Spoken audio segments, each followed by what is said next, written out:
Soğula günlerimde yaşligime baydularım. Yürüp yürgen soğuylarda faydarıydım şu şaplarıma. Bir bulsa eydir idim Bayınlarım savundıra düşmelerinin şilitir akan sularını ıtırap degen bulsam.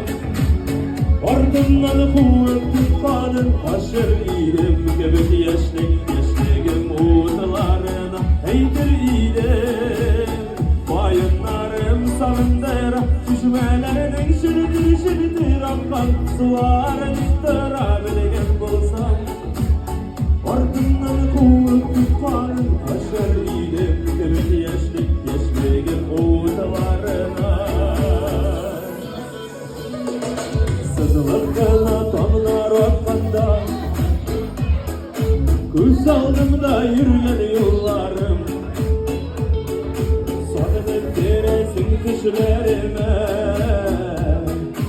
Ey yaşlıyım idim, yaşlıyım eydir idim Bayınlarım salındıra şişmelerinin şilitir akan sularını ıtırap degen bulsam.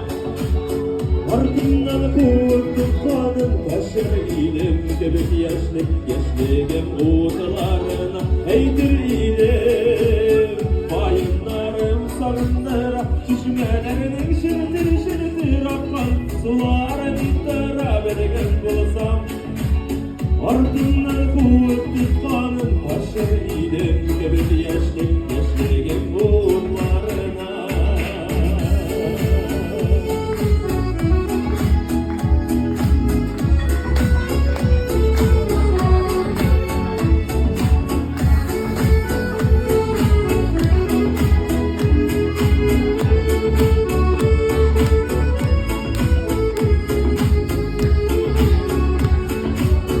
Eydir idim bayınlarım sarındıra düşmelerinin şilitir akan sularını ıtırap degen bulsam.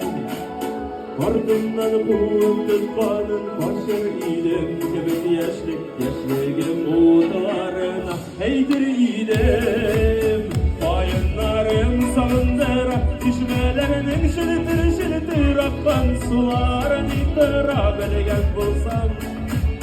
Ardından kuvvet tutkanın taşır idim Göbek yaşligim uğutlarına Taşır idim Göbek yaşligim uğutlarına.